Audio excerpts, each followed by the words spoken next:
Hey everyone, I'm Julianna Ormond with Watchman Action, and this is Oh, Amania. it's me, Amania Salas, and I'm here today with City Talk Politics, and we are going to talk about some of the things that we're seeing in cities, our own cities, but your cities as well.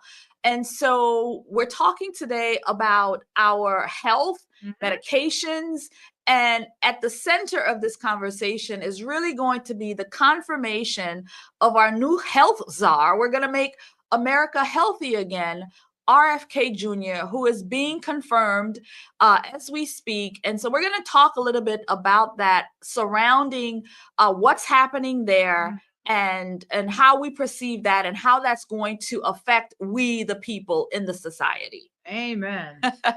We need to regain the control of what's happening as far as our health is concerned and what we want to see happen, not what other people want to see happen. Yeah. It is critically important for us to look at the landscape. I mean, who in this country doesn't have a health challenge? Exactly. I mean, everybody's got something. Everybody's got something. And then when you're looking at television and you see all of these commercials about all of these medications, and then there is 10,000 side effects that goes along with it, and I'm just like, dude, what the hey? Why do I want to take this if I have to deal with all of this extra? Like, I'll live with whatever this is. But that's the thing. Like, you take these medications thinking and hoping and wanting for you to get well, but you're implementing new diseases, you're implementing new sickness, new illness, and it's like, what is the point of this? Exactly. So back in the early 1900s, they actually drove out the true medicine, right? Father gave us herbs to be able to ingest, to be able to take care of and heal our body. At what point did they say, oh, you know what, this oil synthetic thing over here, we're going to put it in your body and somehow we're going to heal you?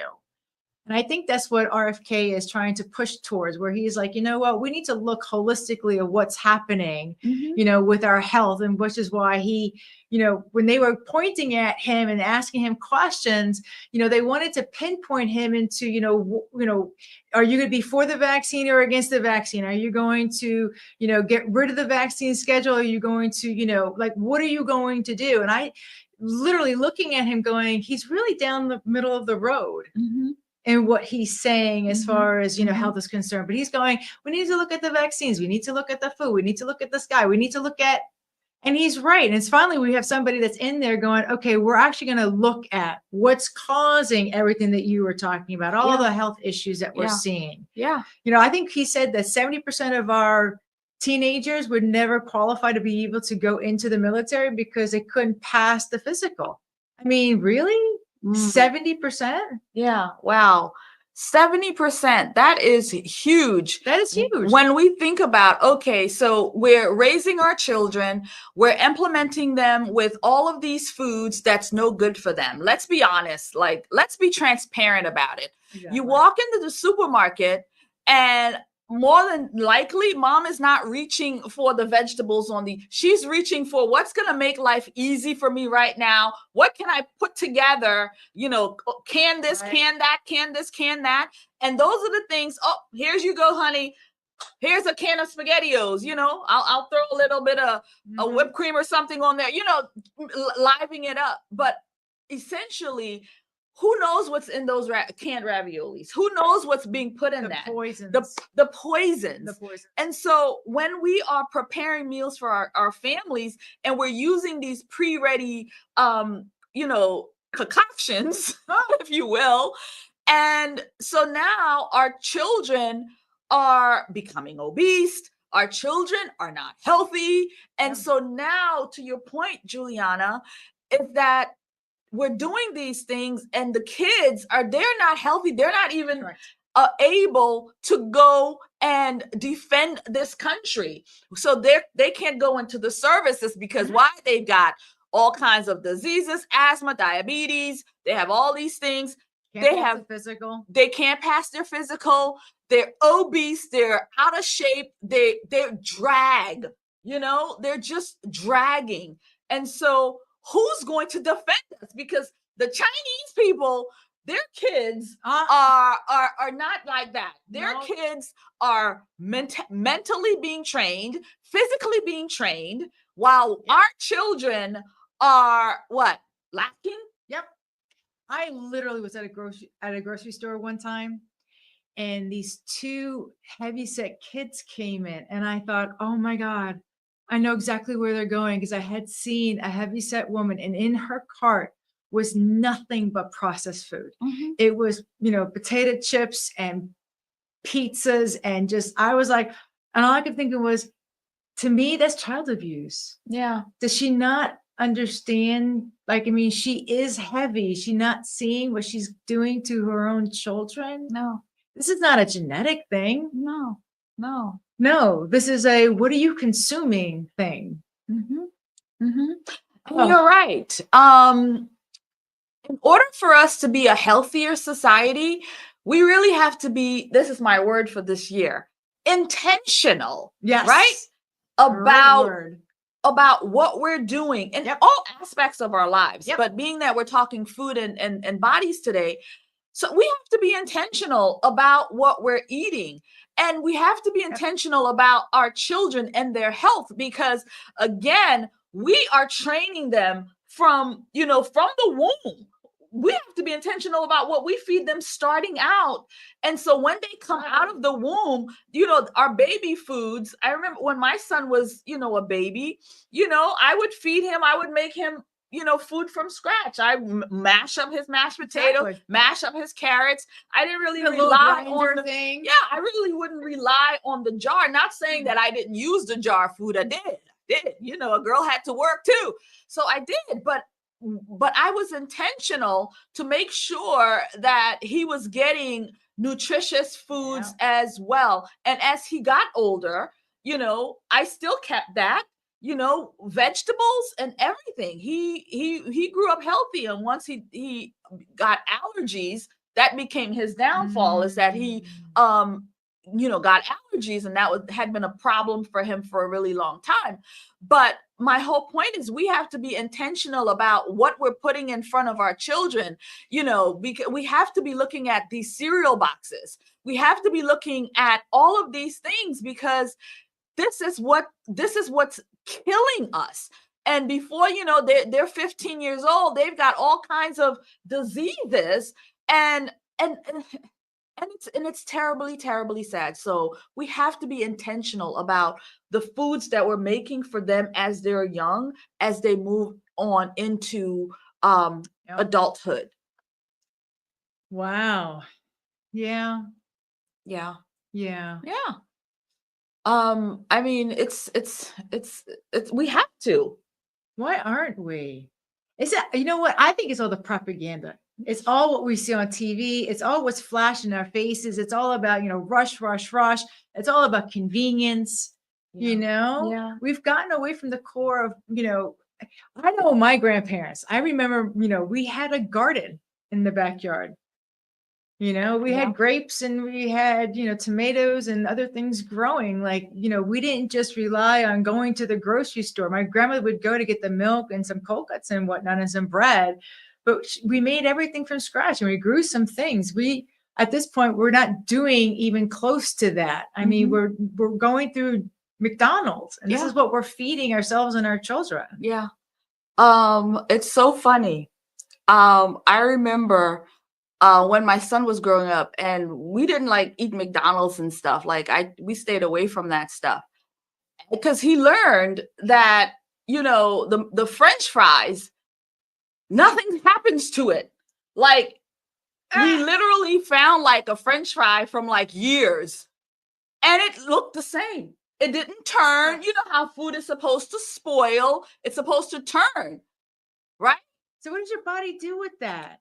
How does it process that? It doesn't know what to do with that. It's like, get out of me as soon as possible, because that's not something I can really assimilate into my core. And then your body has to deal with that, because I mean, I think what people should be looking at food, and I think that's what RFK is going to wind up doing, is he's going to be telling people, let's look at food for what it is. It's the nutrition that we need. Yes. Right? Yes. And I think he's going to start highlighting and going, you know what? You've been getting all the propaganda from, the wrong side.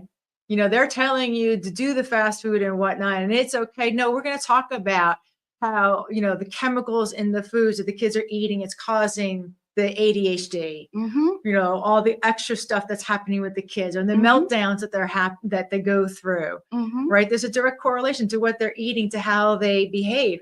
My grandson was here. He's so cute, right? Yeah, he is so cute. my neighbor threw up some candy and I thought, oh, I'll give him a couple of pieces. One time, I never did it again because that kid was a completely different kid. He was throwing himself on the floor. He was throwing a tantrum and he just like completely reacted to the candy. And I said, you're never getting candy from me again. Yeah. Yeah. You know, you can have all the dates and all the craisins and raisins that you want, but you're never going to get that kind of crap again. Well, I'm glad as a grandma, you are open to these things and have the ability to even see that, you know, like the change in behavior, because a lot of people, people aren't even seeing, oh, that boy, yeah, he does that. But hey, it's because you just gave him X, Y, and Z. You just gave him a Snicker bar. You just gave him whatever. And so now he is reacting, his body is reacting to the chemicals that was just put in, just like our own bodies. Like yesterday, I'm going to use me right now. Yesterday, I had some oatmeal, and I don't normally use sugar, but I use, you know, the fake stuff at times. So I made oatmeal and I had some, and I had it, and then I had a muffin afterwards. And so I just, my energy, this was like 12 o'clock. All of a sudden, my energy that I had, like, I was like, oh man, I just need to lay down. Like, I just felt horrible. And I laid down, and then everything else that I needed to get done, nothing got done. I was like, you know what it was? The sugar in the oatmeal, and then the muffin had sugar too. And my body I don't put these things in me anymore. And so my body, I had a reaction. Your body said, no, ew, I don't like that. What did you do to me? I had a reaction. Yeah, I did. So, you know, we just have to be mindful of, you know, with everything you put in, there's a reaction. Literally. You know how, you know, action and reaction. So that's exactly what happens to our bodies. And that happens to the children, to the kids, what happened with, you know, your grandson. So. Yeah. So, all right. So you want to go back to RFK? Yes, RFK. So I didn't get to watch. I listened for a little bit. Yeah, I think it was day before yesterday. And I find it very interesting. So he was being lectured literally by, we're going to call it for what it is, Pocahontas. Okay. Yeah, I said it. He was being questioned by Elizabeth Pocahontas Warren. That's so funny. And so at first I heard the questioning. I'm like, who is this person? I wasn't watching, I was hearing it. I was like, who is this person? Why is she being so rude and aggressive and all of this? And all I kept hearing RFK Jr. say is something to the effect of, I just want us to be healthy. I just want us, my main focus is to make us better and healthier. That's all I want to do. I don't want to do X, Y, and Z. All I want, that's my focus. President Trump has put me in charge to do this. This is what I want to do. That's my focus, is so we can look at the food, so we can look at what's making us so sick, so we can look at these things. But she wouldn't let up. She just kept hammering him about all kinds of different things. Oh, if he's going to become a lobbyist, you know, to bring his out there agenda and all of these things that was irrelevant to the conversation. And I'm just like, this is the woman who said she was Indian, pretended to be what she wasn't, so she could become a politician. And then when she's called out on it, you know, then you're being you're all kinds of phobes, because you're saying, lady, you're not Indian. You pretended and you lied, and you utilized that platform to propel you to now senator, you know? This is what you did. You've made money off of that, because she was trying to find out, oh, you're going to make money off of this once you no longer are in office. So are you going to promise us? Promise you're not going to. You're going to promise us that you're not going to make money off of this after you leave office. You're going to promise us at least 4 years after you're not going to, lobby or whatever it is that, she was trying to put out there. But lady, you've been benefiting by the millions. You're still benefiting. Pot call the kettle black. Yeah, that's exactly right. Seriously, really, phony. We can see right through that. Fake and phony. When RFK was up there, one of the senators, Republicans, said, if he was nominated by a Democrat, nobody would be harassing him because he is so, middle of the line. He's for abortion, right? He's for the vaccine schedule, the childhood vaccine schedule, which I am totally against. And the reason why I'm against it is because when my kids were little, it was a much smaller amount. And now it's like 72, forget it. And then they want to put that mRNA stuff in all the vax, forget it. I wouldn't touch a child with a vaccine for nothing. But anyway, he's like, we need to look at these things. Yeah. It brings forth the question. And it wasn't just her. It was just all of these liberal Democrats who, a whole lot of them, really putting the screws to him. And all he's got is, I want to look at the food. I want to know why we're so sick. I want to know why our kids are in this way. I want to know why. I want to fix that. And this is why. And they're against him just because he was nominated by a Republican, even though he ran as an independent. What did he ran as an independent? Well, he was trying to run with his party as a Democrat, because that's what he is. But his party took away the democracy, and his party said, no, you're not going to run because nobody is going to go against Joe Biden. And then they slipped in Kamala. Yeah, nobody's going to go against Joe Biden. We're not having a primary. We're not having anything. Nobody. So it was him who tried to run as a Democrat, and the party said, go sit down. Miriam Williamson, if remember her from last cycle when she tried to run for president, how she was going to bring the country together through love and kumbaya. So she wanted to run. And they said, go sit down somewhere. Go sit down somewhere. And there was a couple of other people, I think, that also were looking to run. And they was like, no, nobody's running. And so RFK said, you know what? I want to do this. So now I'm going to leave the Democrat Party because the Democrat Party is not for democracy. And so now he went and he ran as an independent. And so during that time of him running, he was making a lot of sense. Yes, he was. And then they labeled him a conspiracy theorist because he was talking about, maybe these vaccines are not so good for we the people. Like when the senator said, conspiracy theorists have won 36 and everybody else 0 because everything keeps coming true. It's not a conspiracy theory anymore. When it comes true, it's like, no, we've been talking about that. You've just been labeling us and demeaning the people that are going, I can see what's going on, right? And because I'm speaking it, they have to belittle me so that I can shut my mouth. Yeah. It's all propaganda so that we're not communicating with each other. Even the whole TikTok scare and whatnot.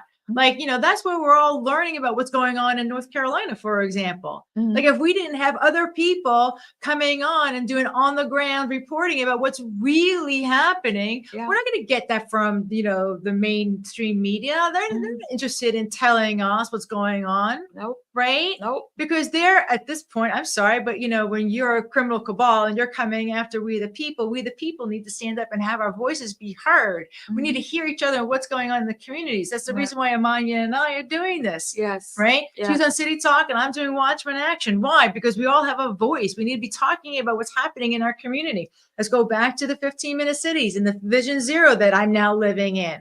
Okay. Like people don't know that it's happening because why? Because we're not talking. Yes. Yes. We're not talking. We need to be talking. Your voice is so important. You need to know who lives in your neighborhood because if stuff goes down, that's your commodity. It's your people that's around you. Because when stuff happens, you're going to help each other. Why do you think they have been importing all of these immigrants?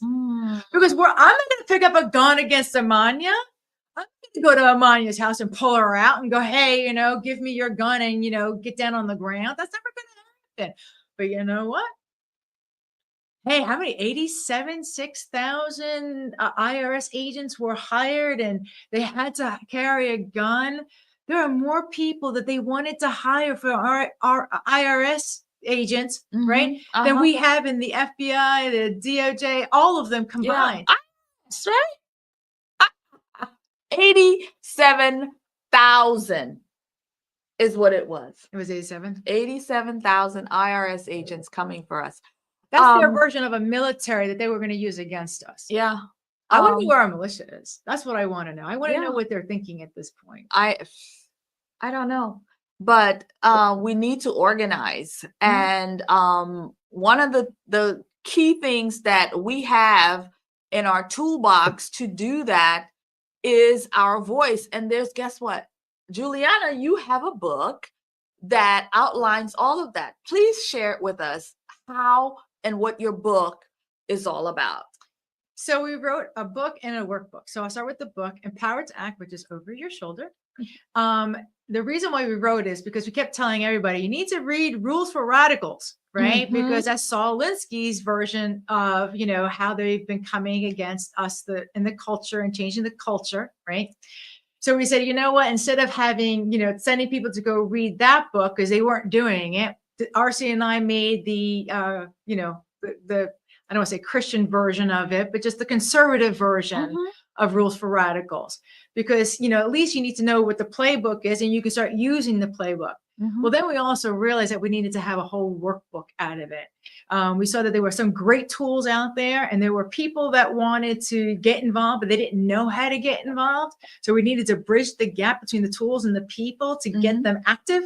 So the workbook, Watchman Action, is literally all about, how can we bring people together or even individually and say, okay, what is your interest? What's most important to you? Great. That thing right there. Who else wants to do that thing with you right there? Great. Now, okay, what tools do you have?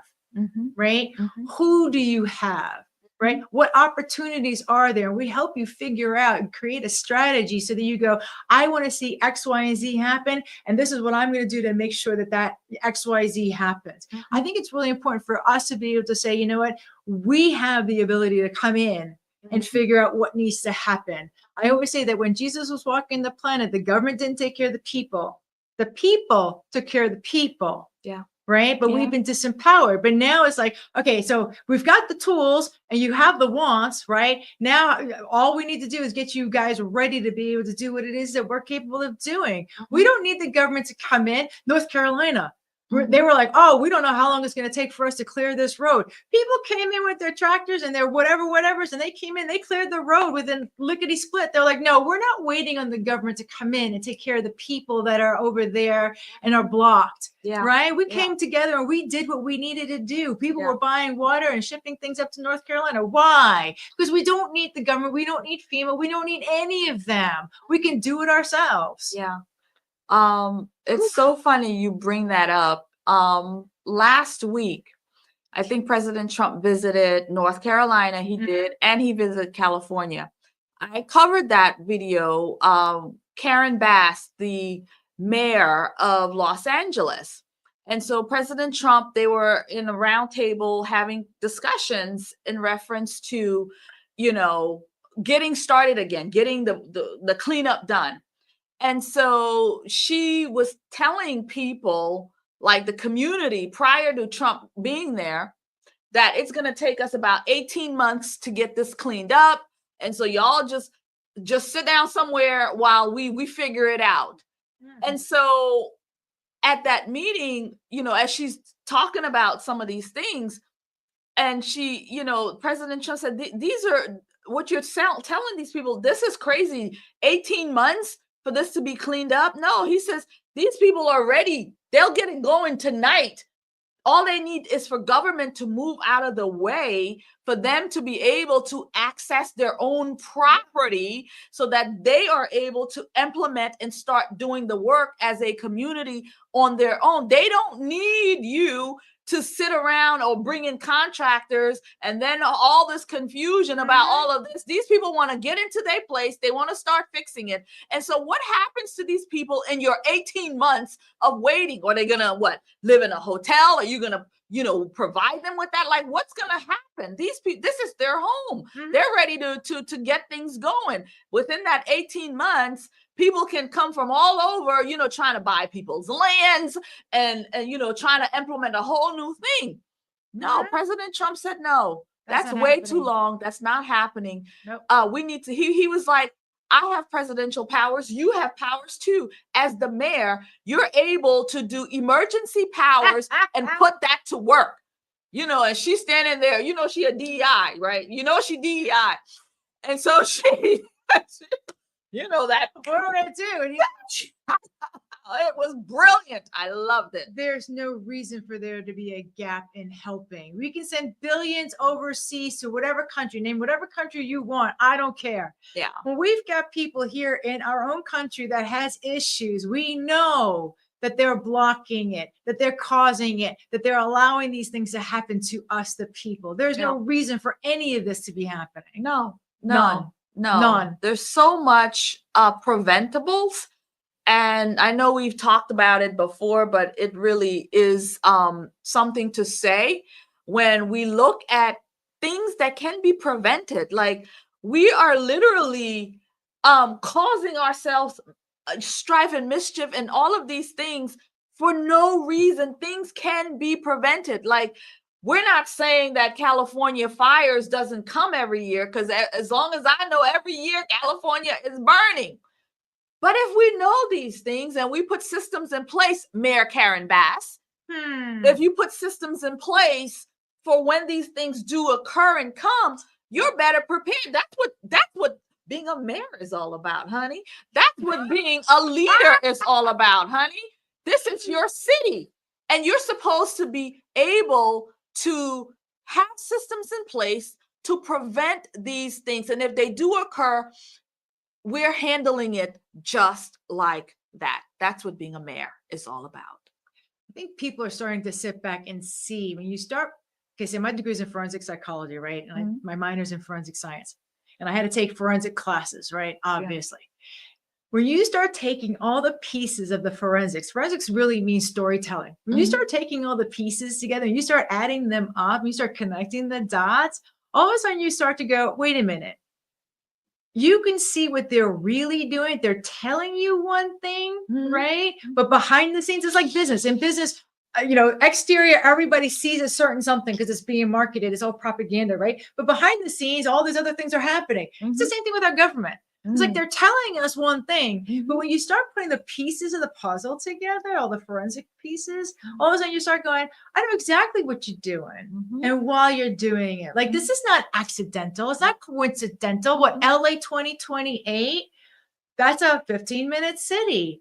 So they're burning down LA. I mean, at what point do we go, do we need to be calling this out? We're having all these, issues happening around that is supposed to be accidental, and we just go, I'm not buying it anymore. Not buying it anymore. You just can't keep lying to us and let's just go, yeah, we believe you. No. And I think enough people are going, no, we're not buying what's happening. So now we need to start talking about what's happening. Because if enough of us are coming together and going, we see your agenda and what you're doing, and holding their feet to the fire. It's like what I keep saying with Trump. Trump's got the globalists in one ear. We got to be in the other one. Okay. Trump's going to lean one way or the other. All the politicians that I've been talking to or I've been listening to, they keep saying the same thing. We need to hear from you. We need to hear from you. That's great. But we need to hold them accountable. That's part of the governance part. Our job is to make sure that they're doing what it is that they are supposed to be doing, not what money tells them to do, but what we, the people, tell them to do. So we need to be speaking loud and clear as to what culture and what we expect to be happening in our country. The whole reason why RC and I started Watchman Action, the whole reason why we're coming at you is because we've created a plan. Here's a plan to be able to figure out what the main plan needs to be. So what you need to do to make sure that we maintain America the way we expect America to be. We're about to be 250 years old. You know, all these countries blow up around this time. Yeah. So America's we're in trouble. Like, I don't think people understand how much trouble we're in right now. And we've been sitting down lackadaisical. I saw a video the other day. The woman was like, oh, you know, my husband said we need to start getting ready because, you know, Trump is about to take away some of my money and stuff like that. And that we're both going to have to go get jobs. I'm just sitting here going, is there any reason why you couldn't have been working to begin with? You looked like a healthy woman. There was nothing wrong with you. You looked, you know, like, but she was saying to the government assistance monies. Is that what she's getting ready to lose? Yeah. I'm at the point where it's like, I'm flabbergasted. Like, I can't even, my own family said to me one time, well, I'm on, you know, Social Security and this, that, the other thing, you know, you add that up to how many hours I'm making, like $9 an hour. This was many, many years ago. $9 an hour. Well, if I go get a job, I'm only going to be making like $11 an hour. So what's the point? And I thought, your self-dignity. Like, how could you not? But America, because we've just sat back and now it's like, you know, we're just collecting the money and everything's become easy and we're not doing what it is that we need to do. And now they're building a prison around us, all based on convenience. Yeah. You know, I come from the housing business, property management work. And I remember this one lady who was on Section 8. And she'd been on there. I think it was like her mother's or something, and then she inherited it. And I don't even know you. Anyway, I'm gonna digress. So she inherited the Section 8 from her mother, and she's had it. And this was the city of Orlando. Because the city of Orlando has its own Section 8 program, the county has its own Section 8 program, and so on. So she was on the city, and so she had been on there for like 15 years or something. And she worked a good job and she made good money. And so, but she stayed on this here Section 8 throughout all of this time. And so here comes I, you know, and, you know, because the property was a low income affordable housing. So you have to be recertified every year, right? And so every year, you know, we're dealing with this. And so I go to recertify her, and she had her son living with her at the time. He was a truck driver. He was bringing home like $45K and plus her income. So they overqualified. They had way enough money to pay for their rent, to pay for their housing, to pay for these things. Did not need to be on the Section 8. And with the Section 8, I can't remember what she was paying, but it was very low. And so here you are with your son living on your property. He's making $45K a year. You're making, I forget what. And so these people got money. And so I says to her, you know, here's what your income is. And so therefore you no longer qualify. You no longer qualify for these programs, you know? And so she decided to move, right? Because she did not want to lose the Section 8. So she did not want to lose it. She needed to make sure that her son was not on the lease and whatnot. Yeah. Oh, yeah. And so for years, the management there, you know, they just kind of overlooked it. They pretended that they didn't know. No. Oh God, no. Not me. I did not pretend. One year I called her to the floor and I says, your son lives there. This is, if you want to continue, we're going to have to do this.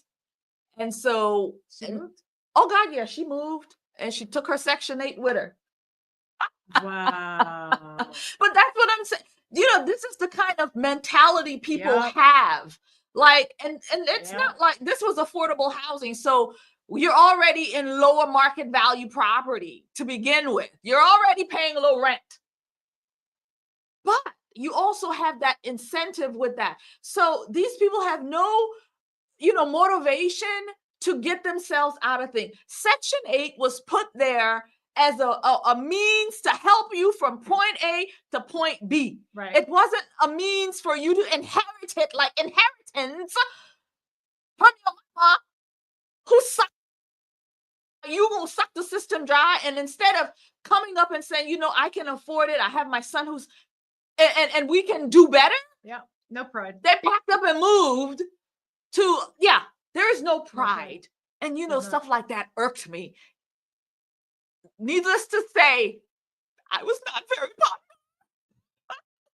Oh, well. Oh, well. But you know what? You're righting the wrongs. You're telling people that, you're abusing the system. And those that have been abusing the system have allowed, us to look the way that we do. And the rest of us that are, working our fannies off to try to make a better life for our families, better life for our country, just be happy, right? We're struggling. Mm-hmm. And we're struggling because those that don't want to pick up their own slack are depending on us to do what it is that we, they can't be depending on us anymore. Yeah. It's time.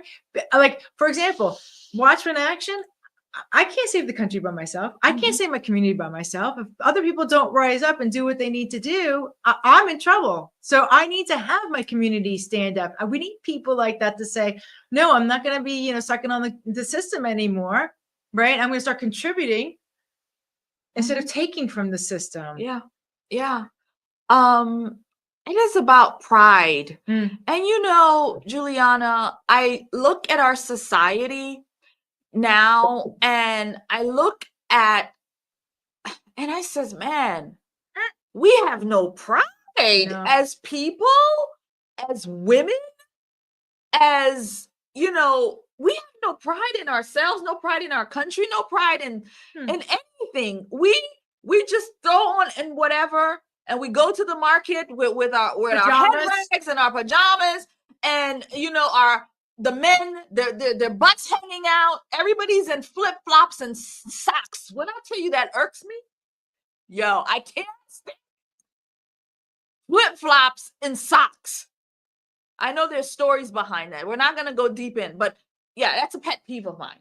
And you see all of these things, no pride in your appearance, no pride in any of that. Yep. And back in the 50s and 60s, when the church was the center of the culture, right? How we acted, how we dressed, how we related to each other, what we did, right? Society was so different.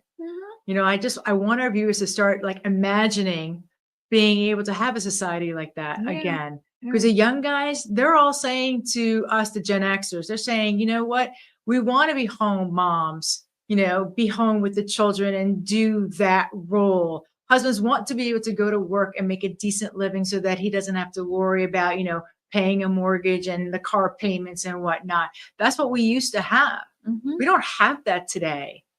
We've literally robbed from ourselves. Like the back generations robbed from us, and now we're robbing from the children. Wow. And if we don't start standing up and say, no, we're going to be pulling our own weight, A, B, we're going to have control of the culture, C, the church needs to stand up and say, hey, right, we're going to be demanding what the culture needs to look like instead of the culture, which is very negative. I should say the culture. I should say the evil ones telling the culture what the culture is supposed to look like. Right. We need those three things before we can, we need to be engaging with what's going on. We need to bring back the 50s and 60s when we had, pride, total pride. I mean, I can see the degradation of my community. I can see all the garbage that's on the floor now. Like, I've lived here for about 6 years now.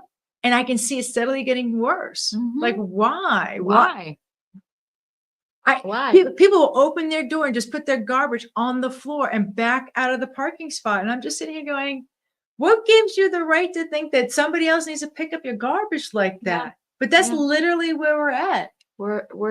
Yes, we are there.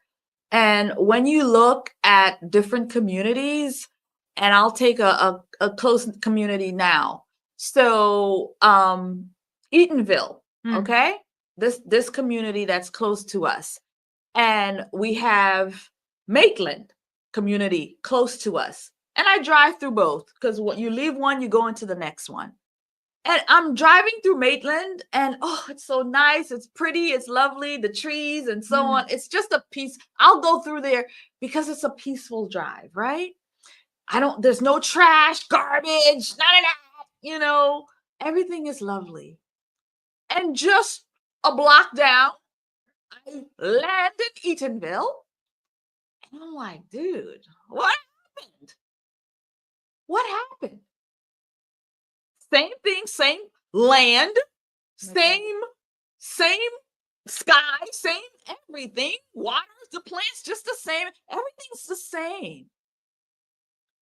Even though Maitland has probably bigger square footage of homes than the little town of Eatonville. By the way, which Eatonville is a historic community of Black folks. And so you leave one and you go into the other, into Eatonville, and I'm just like, it's like I've stepped into the Twilight Zone. I can look back and see this beauty, and I'm looking and I'm standing in this, and I'm just like, what's happening? No pride in the properties, no pride in the grass, no pride in the lawns, no pride in the aesthetics of the community. It's just a fail. And I have gone deep into Eatonville, and this is a very, very blue area with blue leadership. And I wonder at times, how is it that such a community that's historically a Black community, why is it not being maintained? Why is it not being cared for? Why is it not, when you walk around, you see all of these things? Like I say, there's a town right next door, very different. Is it the people that lives there? What do you think? I think it's the people, the propaganda, the government. I think it's a systematic oppression, right? They lift up what they want to lift up. They suppress what they want to suppress. And wow. Well, I would also add, just like we're equipping people, the communities, your community doesn't have to be like that. We, the people in the community, we are able to put hands to work. That's right. To fix our community, to make sure, even though we have a nice little small town, okay, for example, we have other smaller towns. Let's look at College Park, for instance, or we can look at, I'm thinking College Park. Hippie. It has. But again, the people come together. They have their own vibe. They have their own culture. They have their own thing. So the culture in Eatonville is different than the culture over there. Yeah, it is. And when you look at even little towns like Belle Isles or, other towns, the community, it's not the government, really. It is the people in the community taking pride in, getting involved in the community, knowing all about the laws that's coming to play. They are very much involved. They're not saying we're leaving it to the government to deal with our business. We are in this. Engaged in our community. We're not going to let, anything, we're not going to let it fall to the side. We see this needs to be repaired, community. Hey, do we need to fundraise? What do we need to do to fix this historic place we call Eatonville? What do we need to do to fix our historic city council Right. building. What do we need to do? We gonna wait for Maxwell Frost to bring us some money. No. We're not waiting on him. We're waiting on we the community to come together to fix it. And I bring Eatonville up and I bring Maxwell Frost up because he is the congressman of Eatonville. So, when I had the lab, my kids all smoked, right? My cigarettes. And I asked them, all of you smoke. What's up with that? And they were like, music. And they all started like playing, like, it's in the rap music. That's what we listen to. It's just become so normalized in the culture. I mean, I just want to say, to all of our, Black friends that are following us, LBJ went after the Black community. I would recommend that everybody see Uncle Tom 2. Uncle Tom 2, the movie, was fantastic. Uncle Tom 1 was good too, but Uncle Tom 2 was even better. I can't even believe I'm going to say that because the sequels are never like, better, but this one was, oh, wow. But what he spoke about was back in the 1920s, they had the Black Wall Street and, what happened to Black Wall Street and then what happened to the Black community through the decades and how beautiful the communities were in the 50s and 60s. And then how LBJ came about, right? And how he was destroying literally coming after the Black family, after the Black communities. Yeah. Right. Because the white communities were a mess. Right. My grandparents came here from Italy and my other set of grandparents came from Germany, like literally off the boat. Right. So we were having our own issues, our own hoods. But the Black neighborhoods, on the other hand, the church was the center of everything that they did. So the government came after the community. Then come 1970s when they took away all the, pride, made in America, no more, made in, the USA, no more. All the rah, they started pulling back on them. They started changing the culture and what we were looking at. And now we got to the point where, rap music is helping our teenagers think that, smoking marijuana is just normal and they should just be doing that. Yeah. And I just want to say, I have Black in my history. So even though my skin is very white, but I want to say to all of my Black friends, I just want to go, what happened? Right? People say, oh, slavery. I'm like, no, what happened to Black Wall Street? What happened to your beautiful families? Like, my family came into a crazy neighborhood. I mean, the drug house was across the street from my house. You know what I'm saying? But the Black community once upon a time was so beautiful. How did we get to the point now we've got an Eatonville? Like, I don't understand that. Because everything that happened to you guys trickled down and it still impacted me because it really wasn't about skin color more than it was, the community, the cohesiveness, the family. Yeah. Is so important because if you have self-government, this is what Pastor Paul Blair talks about. If you've got self-government, well done. You got family government nice intact. You got your church government nice intact. Your big government should be small because you're taking care of yourself, your family, your church, and these are just for the rules and whatnot. But we lost that. We're not governing ourselves. We're going to the grocery store in our pajamas, right? The family unit. Once upon a time, I mean, the lowest husband and wife divorce was in the Black family. Now all of a sudden, like 70% of the Black children are born to single moms. Like, so the family unit's destroyed. Who's going to church? Is the church really standing up and saying and talking about things that they need to be saying and talking about and doing the things that they need to be doing? Yeah. I opened the lab. Everything I was doing at the lab, the churches could have been doing. Everything I was doing. If the churches were actually engaged in doing what it is that they're called to do, which is to lead, right? There are shepherds. Where are they? So now you got the church that's been infiltrated by the government. It's been infiltrated by the evil. And now the government's telling the church what the church should be doing. 2020 rolls around. They're telling the churches that they're not essential, so they need to close. I'm sorry, excuse me? But the liquor store stayed open. The church is closed and the liquor store stayed open. This is insanity. Yeah. The church needs to get involved, and the church is not going to get involved unless we, the church, the real church, not the buildings, not the pastors, love the pastors. The pastors need to really step up and talk about the things that they need to be talking about from the pulpit. Because what part is Jesus Christ not Lord over your life? Another Paul Blair right there. Mm-hmm. Okay. Yeah.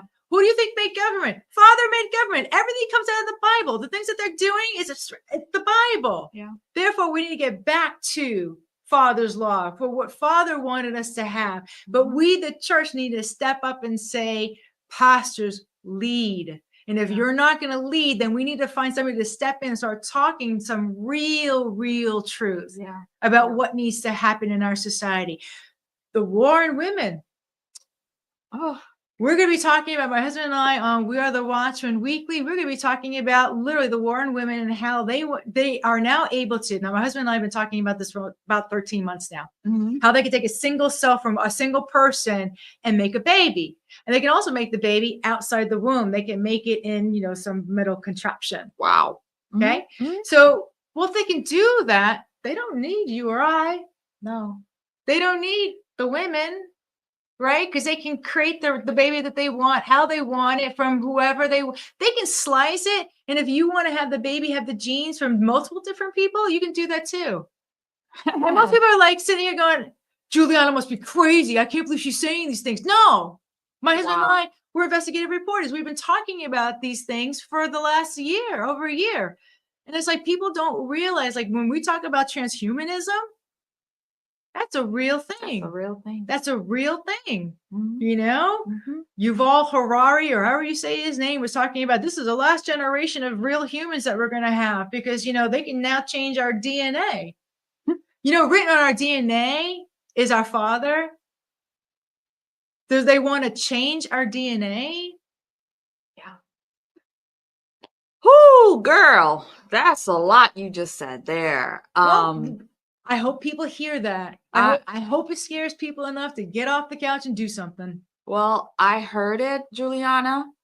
And what I also heard from the beginning of what you started with the rap music and how we went from Black Wall Street, how we went from excellence in Black Wall Street to the decay that we see now in the music and what we see visually when you drive through the community, when you are in the markets, in the supermarket, in the society, and you see the decay.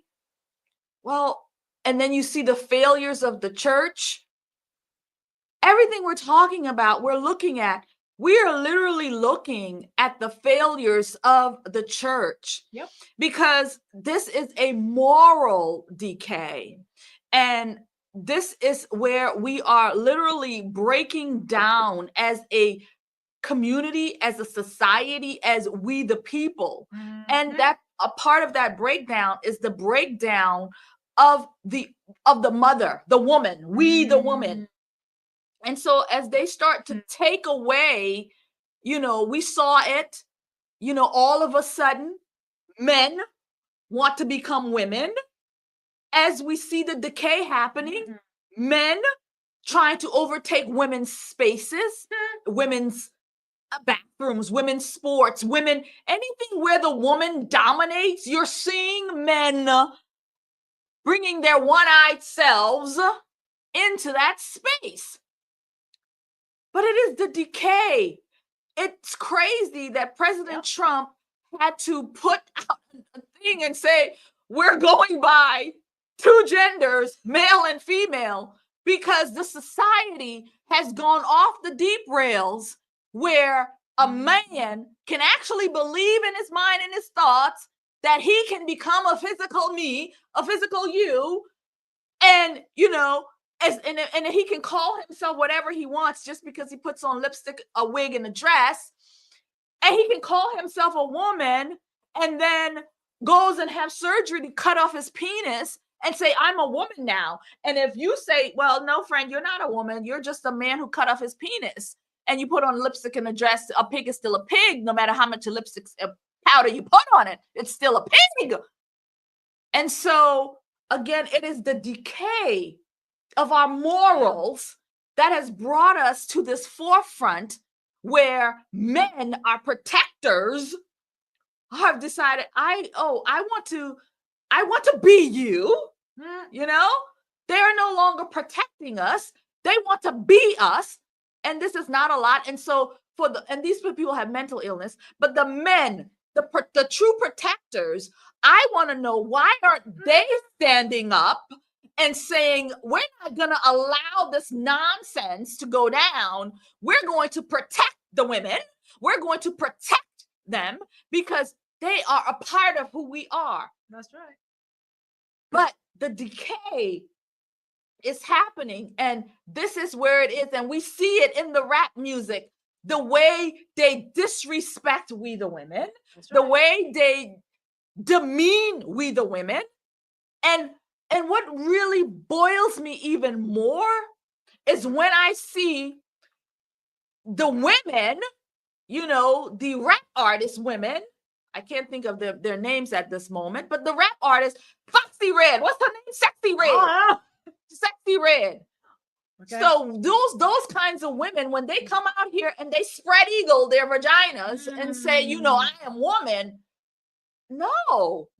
This is the part of the decay. And so when the young girls is watching Sexy Red, open up her cooch to the public this way, what do you think those little girls is gonna do on TikTok? What you think they gonna do? What you think they gonna do? They're gonna be reserved and put together? No, they're gonna be spreading their little coochies open to the cameras to say, oh, I'm an influencer now. I'm an influencer. I'm this and I'm that. And again, it is the decay. And we need the church. And we need our men to stand up and protect we the women and protect the society. Literally, they're sexualizing the children because they're coming after the children. Right? Yeah. Puberty blockers really means chemical castration. Can you imagine giving an 8-year-old boy a chemical castration? What parent would even think to do that to their child? Oh, we have a celebrity that done did that.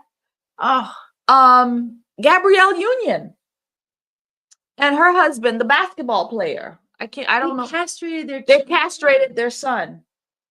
I think that there was a different mother. Gabrielle Union wasn't the child's mother, isn't the child's mother. Oh. But where is the real mama? But in the event, we saw that they turned this young boy into a girl. That basketball player who married to Gabrielle Union, they did that. That's abuse. How did it become normalized? How could anybody do that to a child and it not be called child abuse? I don't understand that. You just took away his sexual ability to procreate and to just pleasure and something God gave him. And you just castrate this child? Yep. What is wrong? I don't understand. What is wrong with society at this point that we can go, oh, we're going to normalize that. We're going to normalize the LGBTQ because they want to come after children. We're going to normalize the drag queens in the libraries. Like, we're going to we're going to accept that? I don't accept that. I don't accept that. Yeah. Well, it was talked about. My pastor talked about it just this past Sunday. He had this conversation. And he really brought it forth to us that, president, when you have a president who tells you, we're talking about Barack Hussein Obama, who made gay marriage normal, right? Or he normalized it. He put it in place. When he said that he is going to make the LGBT, what everybody wants. So these gay pride parades was forced down our throats at every single turn. They went from this to this in a matter of years. Obama did that. Propaganda. The LGBT flag everywhere. You won't see the American flag, but you will see the LGBT flag because they were putting it in our face. This is what they want. This is what the agenda is. And before he left office, he made it law. Obama did that. Obama did that. Girl. Yeah. Girl. Yeah. Girl. And he built the cages too. We need a mama bear to step up and become a somebody so that she can go, I'm running for president at this point. We need mama bears to step up and to do what it is that we've been called to do. Because when I'm being discriminated against as a conservative Christian, I wear this cross very proudly. Right? Good. Okay. It's beautiful, by the way. I think Thank I told you. It's very nice. But I get criticized because of it. Yeah, of course. Because there are people that are like, I don't want anything to do with that. And it's like, I'm just sitting here going, okay, so we need to rectify that issue, right? We live in America because the church really needs to step up. We're losing ground in everything that's happening in our culture around us. Yeah.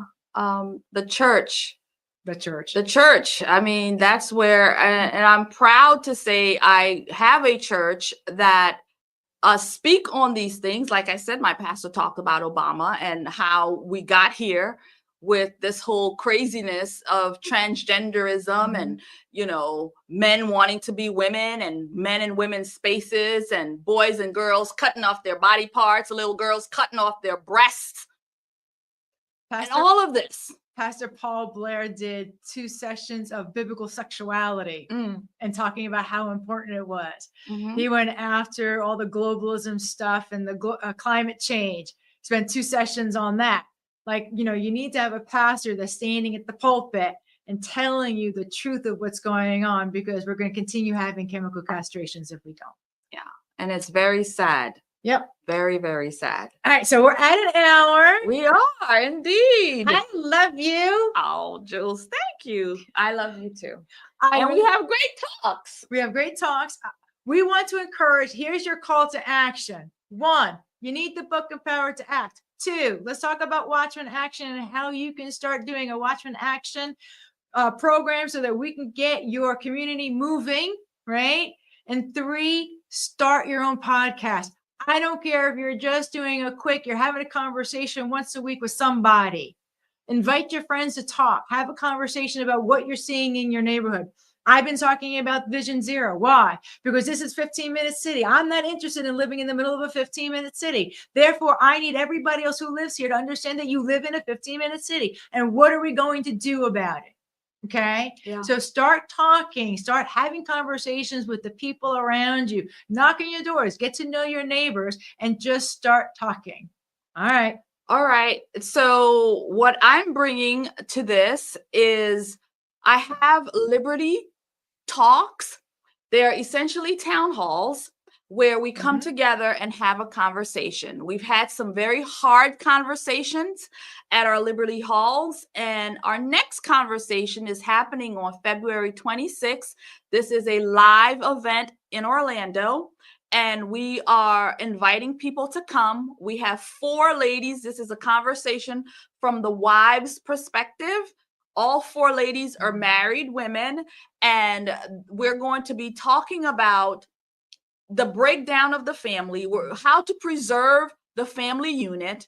We're also going to be talking about how to build up single women to look at the option of marriage and how that landscape works. And we're going to be talking about building up our young girls so that they can become, wives and women of godly women. So that is the conversation that we're going to have. This is going to be an in-person, and we invite people to come. If you are in the Orlando area, we would love for you to participate. I will have links and stuff like that. We're going to, present it properly so that people can participate. And we may just, have it live streamed as well for those around the world so that they can see.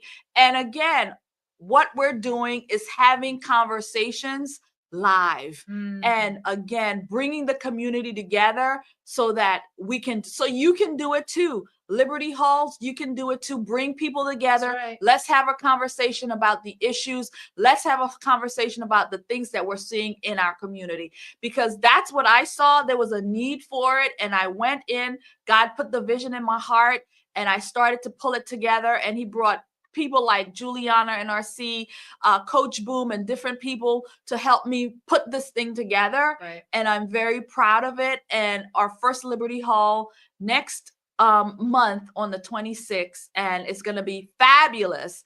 And like I said, I'm very excited. And again, this is something you can do in your own community as well. Awesome. All right, everybody, go to watchmanaction.org and go find out more about what we're doing. And we love all of you. Okay. Bye. God bless. Bye-bye.